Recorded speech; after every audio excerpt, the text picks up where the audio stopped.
സദ്യയ്ക്ക് വേണ്ട ബോളി എങ്ങനെയാണ് വീട്ടിൽ തന്നെ തയ്യാറാക്കിയെടുക്കുന്നത് നോക്കാം. ഒരു മിക്സിയിലെ ജാറിലേക്ക് 1 കപ്പ് പഞ്ചസാരയുടെ കൂടെ 7-8 ഏലക്കായുടെ കുരു എല്ലാം കൂടി ചേർത്ത് നല്ല ഫൈൻ പൗഡറായിട്ട് പൊടിച്ചെടുക്കുക.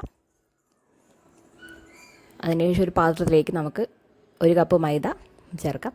അതിന് കൂടെ നേരത്തെ പൊടിച്ച് വെച്ച പഞ്ചസാരയിൽ നിന്ന് 2.5 ടേബിൾ സ്പൂൺ ഇതിനകത്തേക്ക് ചേർക്കാം. ഒരു 1/2 ടീസ്പൂൺ മഞ്ഞൾപ്പൊടി,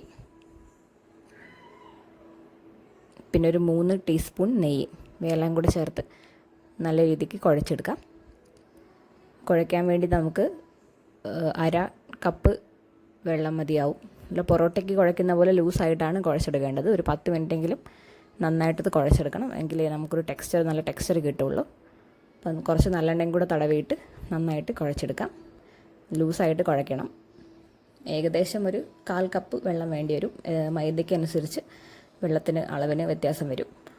കുറച്ച് നന്നായിട്ട് കുഴച്ചെടുത്തതിന് ശേഷം നമുക്ക് ഒരു 3-4 ടേബിൾ സ്പൂൺ നല്ലെണ്ണയിൽ നന്നായിട്ട് 2 മണിക്കൂർ റെസ്റ്റ് ചെയ്യാൻ വേണ്ടി വെക്കാം.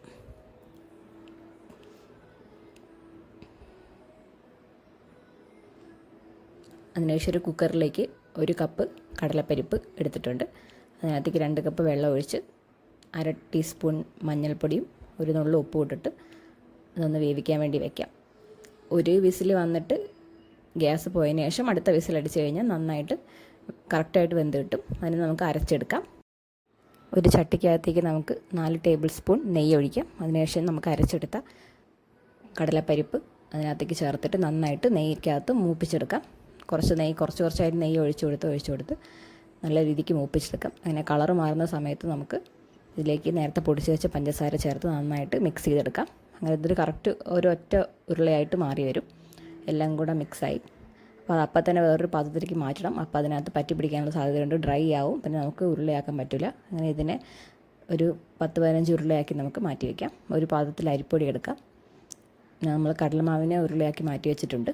പിന്നെ നമുക്ക് നമ്മുടെ മൈദയുടെ മിക്സ്ചർ ഒരു ചെറിയ ഉരുളയെടുത്ത് കൈ വെച്ച് നന്നായിട്ട് പരത്തിയെടുക്കാം. കൈ തന്നെ പരത്തിയാൽ മതി. നല്ലൊരു പാട പോലെ പരത്തിയെടുത്തതിന് ശേഷം നമുക്ക് ഇതിനകത്തേക്ക് നേരത്തെ തയ്യാറാക്കി വെച്ച കടലപ്പരിപ്പിൻ്റെ ഒരു ഉണ്ട എടുത്തിട്ട് വയ്ക്കാം.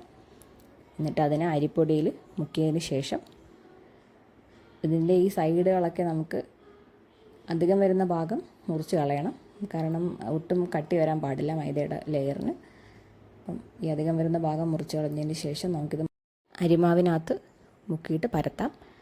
അങ്ങനെ നമുക്ക് നമ്മുടെ ബോൾ റെഡി ആയിട്ടുണ്ട്. അതിന് നമുക്ക് അരിമാവിൽ മുക്കിയതിന് ശേഷം ചെറിയ പ്രഷർ കൊടുത്തിട്ട് പരത്തിയെടുക്കാം. നല്ല റൗണ്ട് ഷേപ്പിൽ പരത്തിയെടുക്കുക. അതിനുശേഷം നമുക്ക് ചട്ടിയിലിട്ട് 1 മിനിറ്റ് നേരത്തേക്ക് ജസ്റ്റ് ഒന്ന് ഫ്ലിപ്പ് ചെയ്താൽ മതി. ആ മൈദയുടെ ലെയർ ഒന്ന് വെന്ത് കിട്ടിയാൽ മാത്രം മതി നമുക്ക്. അങ്ങനെ നമുക്ക് എല്ലാ ബോളിയും നന്നായിട്ട് ചുട്ടെടുക്കാം. 2 സൈഡും നെയ്യ് തടവി കൊടുക്കാം.